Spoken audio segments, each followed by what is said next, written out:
નમસ્કાર દર્શક મિત્રો, education by Kakadiya sir YouTube ચેનલમાં આપનું હાર્દિક સ્વાગત છે। તો દર્શક મિત્રો, આજે આપણે જોઈશું કે ટ્રાન્સફોર્મરના ટર્મ્સ અને ઈએમએફ સમીકરણ, તો કે આઈટીઆઈ ઇલેક્ટ્રિશિયન અને વાયરમેન ટ્રેડ માટે ચેપ્ટર નંબર 83। તો આ ચેપ્ટર અંતર્ગત આપણે વિગતવાર સમજીએ। તો સૌપ્રથમ આવે છે ટ્રાન્સફોર્મર ટર્મ્સ, એટલે કે વોલ્ટેજ ટ્રાન્સફોર્મેશન રેશિયો કોને કહેવામાં આવે છે, કે જેને કે વડે ઇન્ડિકેશન કરવામાં આવે છે કે ટ્રાન્સફોર્મરના સેકન્ડરી અને પ્રાઇમરીમાં ઉત્પન્ન થતા વોલ્ટેજના ભાગાકારને શું કહેવામાં આવે છે? વોલ્ટેજ ટ્રાન્સફોર્મેશન રેશિયો, જેને કે વડે દર્શાવવામાં આવતું હોય છે। ત્યાર પછી વાત કરીએ તો કે એને ઇન્ડિકેશન કેવી રીતે કરવામાં આવે છે? કે બરાબર secondary side voltage divide by primary side voltage.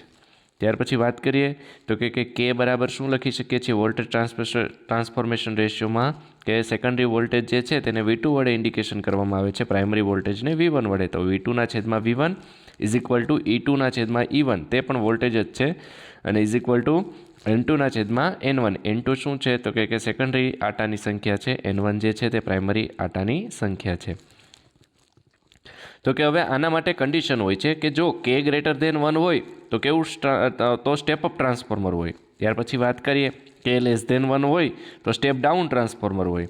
ત્યાર પછી વાત કરીએ કે K બરાબર 1 હોય તો આદર્શ ટ્રાન્સફોર્મર હોય છે। આ પ્રમાણે આપણે ટ્રાન્સફોર્મર પણ આઈડેન્ટિફાઈ કરી શકતા હોઈએ છીએ। એટલે કે સ્ટેપ અપ ટ્રાન્સફોર્મર માટે K ગ્રેટર ધેન 1 હોય, K લેસ ધેન 1 હોય તો સ્ટેપ ડાઉન હોય, અને K ઇઝ ઇક્વલ ટુ 1 હોય તો આદર્શ ટ્રાન્સફોર્મર હોય છે। તો આ વોલ્ટેજ ટ્રાન્સફોર્મેશન રેશિયો કે જેના વિશે આપણે ચર્ચા કરીએ। હવે ત્યાર પછી આપણે જોઈએ કે આદર્શ ટ્રાન્સફોર્મર કોને કહેવામાં આવે છે?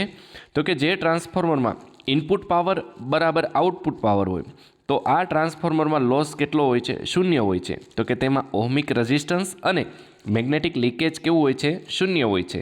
તો કે આવા ટ્રાન્સફોર્મરને પ્રેક્ટિકલી શક્ય હોતા નથી, કારણ કે ટ્રાન્સફોર્મરનું કોર તથા વાઇન્ડિંગ કંઈક ને કંઈક લોસ તો કરતા જ હોય છે। એટલે કે આદર્શ ટ્રાન્સફોર્મર જે છે એકચ્યુઅલી પોસિબલ હોતું નથી। ત્યાર પછી વાત કરીએ કે ટ્રાન્સફોર્મરની અંદર ટેપિંગ કોને કહેવામાં આવે છે? તો કે ટ્રાન્સફોર્મરના આઉટપુટ વોલ્ટેજ વધારવા કે ઘટાડવા માટે ટેપ ચેન્જર વપરાતું હોય છે। આપણે નોર્મલી કહેતા હોય કે આટલા બાય આટલાનું ટ્રાન્સફોર્મર છે, 11 બાય 66 કેવીનું ટ્રાન્સફોર્મર છે, 66 બાય 11 કેવીનું ટ્રાન્સફોર્મર છે। તો કે એની અંદર શું થાય છે?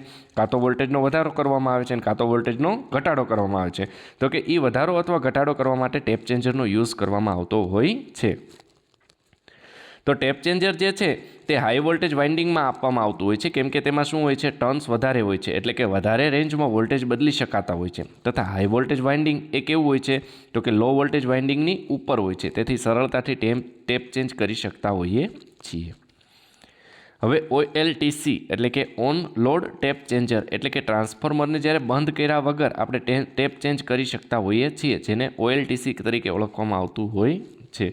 હવે આપણે આકૃતિની અંદર જોઈ શકીએ છીએ અલગ અલગ ટેપિંગ આપેલા છે, 1થી લઈ અને અલગ અલગ 8 જાતના ટેપિંગ છે। આપણે જોઈ શકીએ છીએ કે એ પ્રમાણે એની અંદર શું થાય છે? તો કે વોલ્ટેજની અંદર આપણે ચેન્જીસ કરી શકતા હોઈએ છીએ। ત્યાર પછી આપણે આ બીજું ટ્રાન્સફોર્મર જે છે એકચ્યુઅલમાં બતાવવામાં આવેલું છે કે જે પાવર ટ્રાન્સફોર્મર છે, કે જેની અંદર કઈ રીતના ટેપિંગ હોય છે, જે એરો વડે ઇન્ડિકેશન કરી જે સર્કલ કરવામાં આવેલું છે તે શું હોય છે? ટ્રાન્સફોર્મર ટેપિંગ્સ હોય છે। ત્યાર પછી વાત કરવામાં આવે છે કે ટ્રાન્સફોર્મર ટર્ન રેશિયો। હવે ટ્રાન્સફોર્મર ટર્ન રેશિયો કોને કહેવામાં આવે છે? તો કે વધારે આટાવાળા એટલે કે હાઈ વોલ્ટેજ વાઇન્ડિંગ અને ઓછા આટાવાળા એટલે કે લો વોલ્ટેજ વાઇન્ડિંગના ગુણોત્તરને શું કહેવામાં આવે છે? ટર્ન્સ રેશિયો કહેવામાં આવતું હોય છે। તો કે ટ્રાન્સફોર્મર ટર્ન રેશિયોની અંદર શું હોય છે? કે જેથી ટર્ન રેશિયો હંમેશા કેવો હોય છે? 1 કરતાં વધારે હોય છે। એટલે કે ટ્રાન્સફોર્મેશન રેશિયો કેવું હોય છે? 1 કરતાં વધારે હોઈ શકે છે। હવે રેટેડ પ્રાઇમરી વોલ્ટેજની વાત કરવામાં આવે તો કે ટ્રાન્સફોર્મરની નેમ પ્લેટ પ્રમાણેના વોલ્ટેજ પ્રાઇમરીને આપવામાં આવે છે, તેથી તેને શું કહેવામાં આવે છે? રેટેડ પ્રાઇમરી વોલ્ટેજ કહેવામાં આવે છે। ધારો કે 220 બાય 400 કેવી રેટિંગ માટે 200 કેવી જે છે એ રેટિંગને શું કહેવામાં આવે છે? પ્રાઇમરી વોલ્ટેજ કહેવામાં આવે છે, પણ કેવા? તો કે રેટેડ પ્રાઇમરી વોલ્ટેજ કહેવામાં આવતું હોય છે।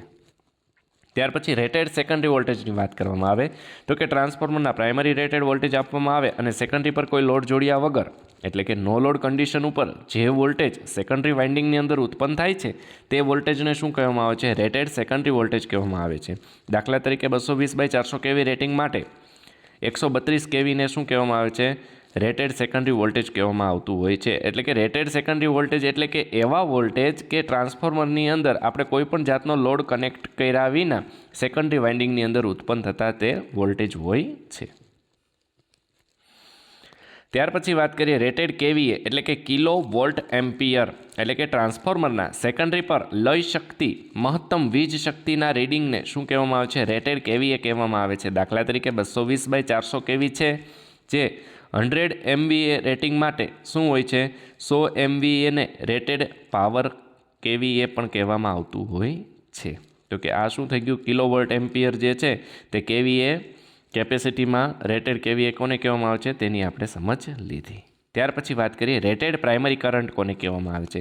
એટલે કે ટ્રાન્સફોર્મરની સેકન્ડરી વાઇન્ડિંગ સાથે લોડ જોડતા પ્રાઇમરીમાં વહેતા કરંટને શું કહેવામાં આવે છે? રેટેડ પ્રાઇમરી કરંટ કહેવામાં આવે છે.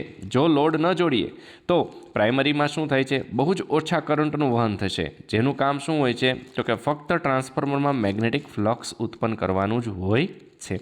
તો કે આ થઈ ગયું આપણું રેટેડ પ્રાઇમરી કરંટ. ત્યાર પછી વાત કરીએ કે ટ્રાન્સફોર્મરની અંદર સેકન્ડરી કરંટ પણ ઉત્પન્ન થતો હોય છે. તો કે ટ્રાન્સફોર્મરની અંદર સેકન્ડરી વાઇન્ડિંગમાં લઈ શકતા મહત્તમ કરંટની કિંમતને શું કહેવામાં આવે છે? રેટેડ સેકન્ડરી કરંટ કહેવામાં આવતું હોય છે. ત્યાર પછી ટ્રાન્સફોર્મ ટર્મ્સની અંદર બીજી વાત કરીએ તો કે પર્સન્ટેજ ઇમ્પિડન્સ આવે છે કે જેને Z વડે ઇન્ડિકેટ કરવામાં આવતું હોય છે.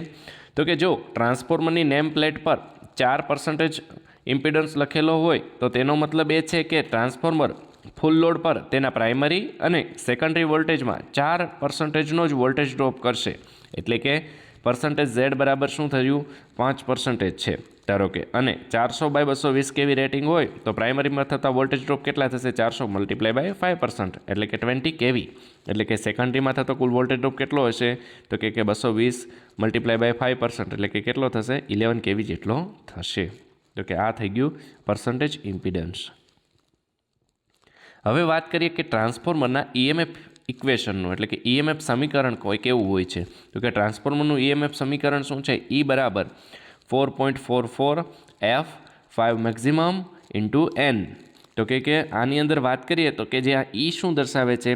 તો કે RMS value of the induced EMF in the winding એટલે કે રૂટ મીન સ્ક્વેર વેલ્યુ છે E, અને કેની? તો કે વાઇન્ડિંગની અંદર ઉત્પન્ન થતા EMFની વેલ્યુ છે. જ્યાં F શું દર્શાવે છે? કે frequency of supply in hertz એટલે કે ફ્રીક્વન્સી છે જે હર્ટ્સમાં મેઝરમેન્ટ કરવામાં આવે છે. ત્યાર પછી 5M શું દર્શાવે છે? તો કે total magnetic flux through the core in weber એટલે કે ટોટલ મેગ્નેટિક ફ્લક્સ કોરની અંદર કેટલું ઉત્પન્ન થાય છે તે 5M દર્શાવે છે, અને તે કેમાં માપવામાં આવે છે? તો કે વેબર્સમાં માપવામાં આવે છે. જ્યાં N શું દર્શાવે છે? Number of turns in the winding એટલે કે કેટલા આટાનું વાઇન્ડિંગ છે એ N વડે ઇન્ડિકેટ કરવામાં આવતું હોય છે.